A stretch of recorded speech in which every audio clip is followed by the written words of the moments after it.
Q angle और Q R है 8 centimetre और पी आर दिया है 10 सेंटीमीटर। अभी तक हम क्या करते थे कि दो साइड गिवन होती है और एक एंगल गिवन होता है तो डायरेक्ट प्रोटेक्टर का यूज करके बनाते हैं, पर ये वाली एक्सरसाइज के अंदर हम प्रोटेक्टर का यूज करेंगे नहीं। तो कैसे बनाएंगे ट्राइंगल? तो उसके लिए देखो क्यू आर हमें दिया है 90 डिग्री और क्यू आर दिया है 8 सेंटीमीटर। मतलब ट्राइंगल अगर बनाना है, बेस लेना है इन दोनों में से, तो क्यू हमें दिया है 90 डिग्री, मतलब क्यू आर ही बेस लेना पड़ेगा, पी आर बेस ले सकते नहीं है। ये याद रखना। अभी तक चलता था क्योंकि कोई भी नंबर से हम ड्रॉ कर लेते थे, पर इस एक्सरसाइज के अंदर जैसे क्यू आर हमें दिया हुआ है और क्यू एंगल दिया है तो वही बेस हमें लेना पड़ेगा। तो सबसे पहले आपको क्या करना है, क्यू आर जो है वो 8 सेंटीमीटर ड्रॉ करना है।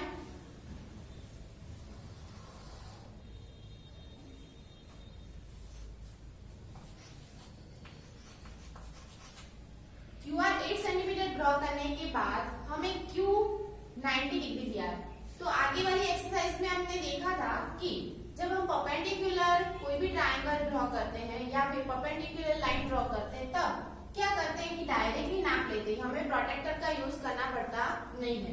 तो इसके अंदर भी हम क्या करेंगे, आपकी नीडल को थोड़ा सा ओपन, मतलब कि जो आपका रूलर है, कंपास, उसको ओपन करना है और नीडल को यहाँ पे रख के आप एक आर्क लगाओगे इस तरह से। ये वाला हमने आगे वाली एक्सरसाइज के अंदर ऑलरेडी सीख लिया है। हम बीच में लगाते थे, पर अभी हमें क्यू 90 डिग्री बनाना है, इसलिए हम क्यू पे ऊपर क्या रखेंगे, निडल रखेंगे और एक आर्क लगाएंगे। अब जितना आपने ओपन किया है उतना ही ओपन रखना है, मतलब कि इतनी साइज से रखनी है। फिर यहाँ पर जो पॉइंट टच कर रहा है वहां पे वापस निडल रखोगे और एक आर्क लगाओगे। दूसरा वापस एक यहाँ पे निडल रख के एक दूसरा आर्क लगाओगे। इसी तरह से आर्क लगाने के बाद जो दो पॉइंट हमें मिले हैं, उन दो पॉइंट के ऊपर जितना आपने कंपास को ओपन किया था, आपका जो राउंडर है ओपन किया था, उतना ही रखना है और इसके ऊपर निडल रख के यहाँ पे आर्क लगाओगे, यहाँ पे रख के दूसरा आर्क इस तरह से लगाओगे। फिर जो क्यू आर यहाँ पे आर्क मतलब कि जॉइंट होता है, वहां पर क्या कर देना है, लाइन को ड्रॉ कर लेना है। यहाँ पर मेरे पास ना ही कंपास है, ना ही रूलर है, ना ही प्रोटेक्टर, कुछ भी नहीं, इसलिए नाप जो है उसका वो परफेक्टली आएगा नहीं। पर आप इन सब इंस्ट्रूमेंट का यूज करके बनाओगे तो आपका नाप परफेक्टली आ जाएगा। उसके बाद इसको क्या कर देंगे, हम ज्वाइन कर देंगे। अब यहाँ पर पी नाम हम दे सकते नहीं अभी, क्योंकि हमें यहाँ पे पी 10 सेंटीमीटर दिया था। तो अब तक हम क्या करते थे, स्केल को यहाँ पे रख के डायरेक्टली मैच कर देते थे, पर पी आर 10 सेंटीमीटर दिया है तो आपको क्या करना है, स्केल का यूज करना है और आपका जो कंपास है, मतलब जो राउंडर है, उसको 10 सेंटीमीटर ओपन करोगे स्केल के हिसाब से और फिर यहाँ पर निडल रख के इसके ऊपर एक आर्क लगाओगे जहां पर 10 सेंटीमीटर होता है वहां पे। और फिर हम डायरेक्टली वैसे तो रूलर से ही 10 सेंटीमीटर नापते थे अभी तक, या फिर मैच कर लेते थे, पर अभी जो पी आर दिया है उसको आपको ओपन करना है, उसको रूलर को, कंपास को, और फिर निडल यहाँ पे रख के 10 सेंटीमीटर जितना आपने ओपन किया है आपका जो राउंडर, उसको यहाँ पे आर्क लगाना है और फिर यहाँ से आर्क को मैच कर देना है और जो यहाँ पे पॉइंट आता है उसका नाम हम देंगे पी। समझ में आ रहा है कि मैं क्या कह रही हूँ? सबसे पहले आपको बेस लेना है, बेस लेने के बाद इसी तरह से थोड़ा सा आपका जो राउंडर है उसको ओपन करने के बाद आर्क लगाना। ये आर्क हमने ऑलरेडी परपेंडिकुलर वाला जो ट्राइंगल सीखा था उसके अंदर सीख लिया था। 90 डिग्री बनाने के बाद फिर पी आर जो हमने लिया था वो रूलर को ओपन, आपका जो राउंडर है उसको ओपन करने के बाद लेना है। ये जो जितने भी एक्सरसाइज में सम दिए हैं वो इसी तरह से हमें ओपन करके लेने। अभी तक हम डायरेक्टली मैच कर देते थे, पर अब मैच कर सकते नहीं है। तो आप कहोगे कि मैम इसमें तो कुछ हमें प्रॉपरली बताया नहीं कि किस तरह से करना है, पर जब भी एग्जाम में कहा जाएगा तब ऑलरेडी लिखा होगा, मतलब ब्रैकेट के अंदर, कि परपेंडिकुलर लेना है, किस हिसाब से लेना है। इसीलिए जैसे ही आप करते जा रहे हैं उसके साथ साथ उसके स्टेप भी लिखने हैं ताकि कोई भी मिस्टेक ना हो। क्वेश्चन नंबर 2 स्टार्ट करते हैं। उसके अंदर देखो ये कहा है कि construct the right angle triangle whose hypotenuse is 6 cm long and one of the leg is 4 cm long।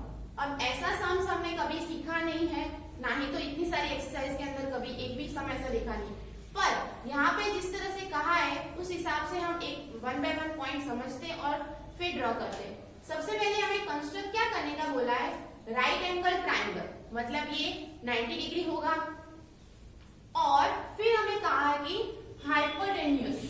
अब ये हाइपोटेन्यूज वर्ड हमने पहली बार सुना कि उसका मतलब क्या होता है। तो जो भी हम ट्राइंगल बनाते हैं तो उसका ये वाला जो लाइन सेगमेंट होता है उसको हाइपोटेन्यूज कहते हैं। और वो हमें कितना दिया है, 6 सेंटीमीटर लॉन्ग दिया हुआ है। फिर कहा है कि one of the leg is 4 centimetre leg, मतलब ये दोनों जो साइड गिवन है उन दोनों में से कोई भी एक साइड 4 सेंटीमीटर है। दोनों साइड हमें गिवन नहीं है, सिर्फ दोनों में से कोई भी एक साइड को आपको लेना है 4 सेंटीमीटर। तो 1 बाय 1 जैसे स्टेप दिए हुए, मतलब कि जिस तरह से हमें कहा है उस हिसाब से हम ड्रॉ करेंगे। पर एंगल दिया नहीं है, पर हाँ यहाँ पे ऑलरेडी लिखा है राइट एंगल ट्राइंगल, मतलब 90 डिग्री ही बनाना है। तो यहाँ पे एक तो नाम नहीं दिया, तो हम पहले कोई भी नाम दे देते हैं, एबीसी लिखेंगे। अब बेस हमें क्या लेना है, जो लेग उन्होंने 2 दिए थे उन दोनों में से कोई भी एक लेना है। मतलब ये वाला लेते हैं तो हम ट्राइंगल बना सकेंगे नहीं, 4 सेंटीमीटर को हमें बेस ही ले लेना है ताकि हम ट्राइंगल अच्छे से ड्रॉ कर पाए।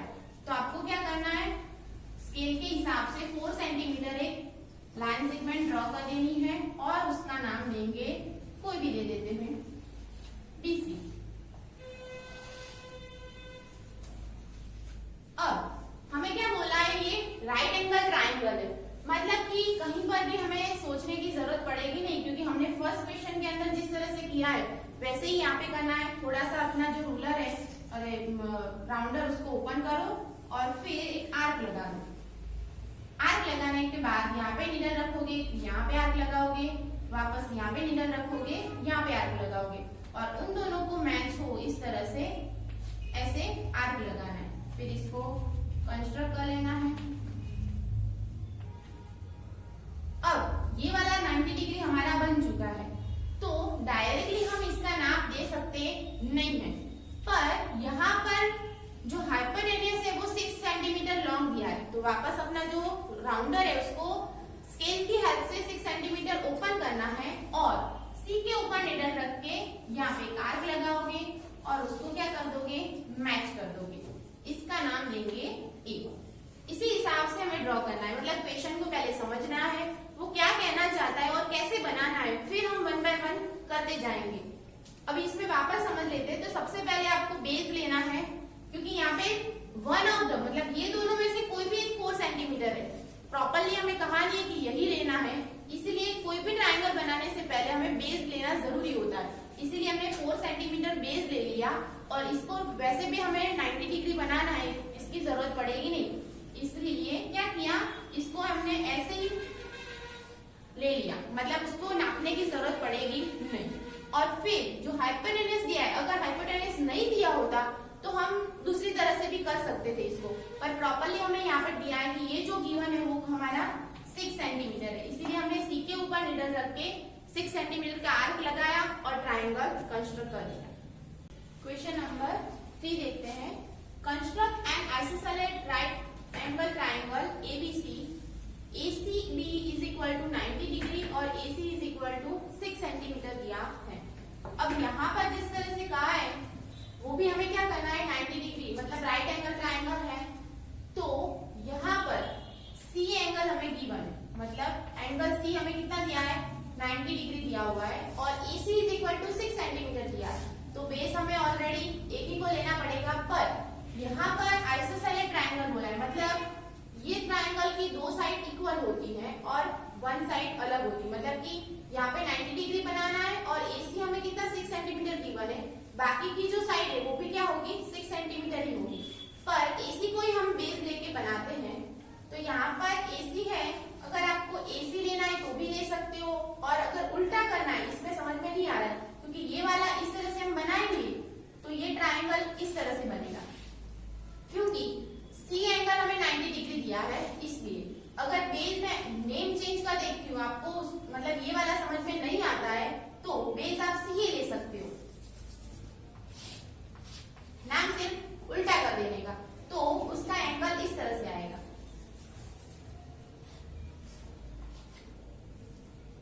मतलब यहाँ पर नाम जो जिस तरह से लिखा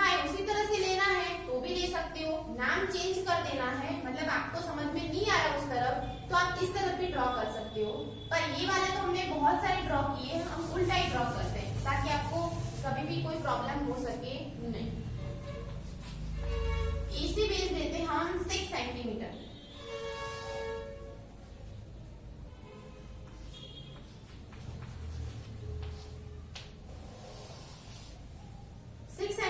लेने के बाद हमें 90 डिग्री बनाना है, तो उसके लिए AC भी हमें 90 डिग्री दिया है।